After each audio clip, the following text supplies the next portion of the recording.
So I don't know exactly what's going on in the Diddy case since last we seen it. And spoiler warning, I will tell y'all, I think he's going to get 18 months on each count and basically going to run a 3-year play with time served and come home in about a year and a half.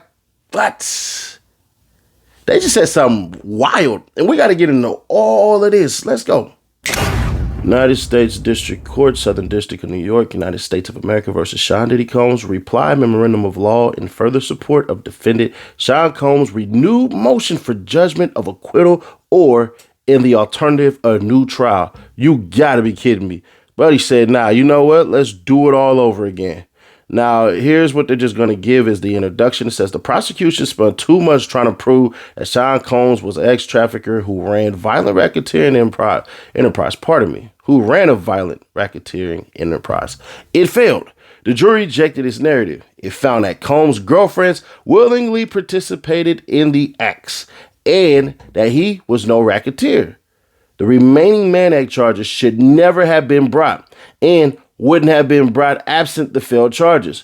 No other similarly situated person has ever been charged under the act for arranging interstate travel and paying adult males who had consensual acts with his adult girlfriends. Combs' motion demonstrated that the term, the P word, cannot constitutionally be constructed to prohibit this conduct. The government hopes the court will duck these issues, but that would be, a reversible error. Settled Second Circuit and Supreme Court precedents established that statutory interpretation questions must be considered under Rule 29. The government's merits argue similarly defy controlling law and new trial record in multiple ways. The government misconstrues the plain meaning rule and the due process, federalism, and First Amendment case law. And the government Rule 33 argument proceeds from the untenable premise that all the inflammatory evidence it told the jury was irrelevant to the Mann Act would have been admitted anyways. Combs is entitled to acquittal or at least a new trial. You gotta be kidding. So before we get on from this, I want y'all to understand the pros and cons, and then I'll tell y'all exactly where we should really be leaning with this. So understand this. What they're basically saying is that the jury rejected the major freaking crimes, the major charges. So they found that Combs wasn't a racketeer and did not run a violent trafficking ring. That's just what it is. Then the rejection basically, I don't want to say undercut, but it basically said, nah, what y'all presented to us actually wasn't it. And then the Mann Act, the way that they're doing it, it seems like this is the first time. You know what I'm saying? So the defense stresses no one else has been charged under the Mann Act for paying adult men basically to come up over here. And if this is true, it could be seen as selective or overreaching by the prosecution.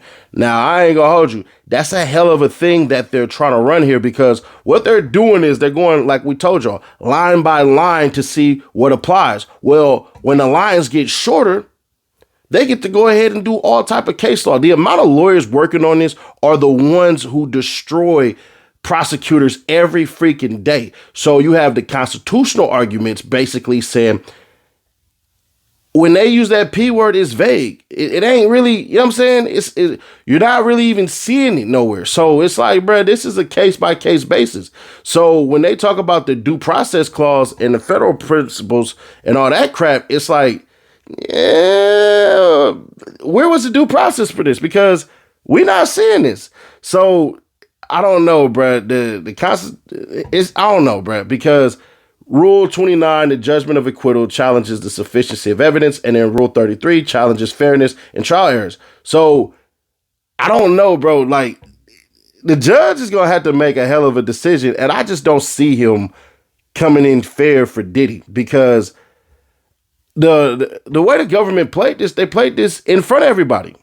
They just did. Like, we had TMZ come out and all this stuff. And then you even had Harvey, who I believe is fearing a freaking lawsuit. Like, hey, bro, what we was told we actually didn't see. So basically, all the shocking evidence wasn't there. Now, here's the case that I think the feds, and I think this is what the judge is going to do. The judge is going to say, basically, hey, bro, the jury still said he's convicted of the Mann Act. And on top of that, you ain't really seen no judges ever say Rule 29 is going to basically be used. It's a high-ass bar. It's a tough legal standard. And it doesn't matter that this is the first time. Basically, it's going to set the standard, set the precedent. So there's that part right there. And then, let's just be fair. The government going to argue that the racketeering evidence was admissible context, even if acquittals followed. Meaning, bruh, y'all can say this and they rejected it, but it don't matter. It still came up in here. So I don't know, bruh. It's like once you put it in a RICO, let's just put it this way. The reason they used the RICO was basically to include every freaking thing. Because if it wasn't for the RICO, you would have never seen that Cassie freaking tape bust out. So, man, let's just get into it. So really the fight is going to boil down to two things. That's it. Diddy side is saying, bruh, overreach, overreach, overreach, overreach, overreach. Y'all doing the most. And then the prosecution said, hey, bruh, Rule 29, Rule 29, Rule 29, Rule 29. Judges don't overturn Rule 29s, bro. When we look at it, bruh, it's a good fight. It makes for a good read. It makes for a good post. Bruh, y'all saying, hey, we can go back to war. We can go back in the courtroom and we can thug it up, homie. It ain't nothing to do it. Judge ain't finna grant that, bro. Judge is not gonna grant that. He's just not. It doesn't make sense. The judge is not gonna grant this crap. The judge is gonna look at this and go, you know what? I have discretion to do a lot of things, and this ain't gonna be one of them. So it's a good fight, bro. But don't expect Diddy to come out with no W on this one. It just is what it is.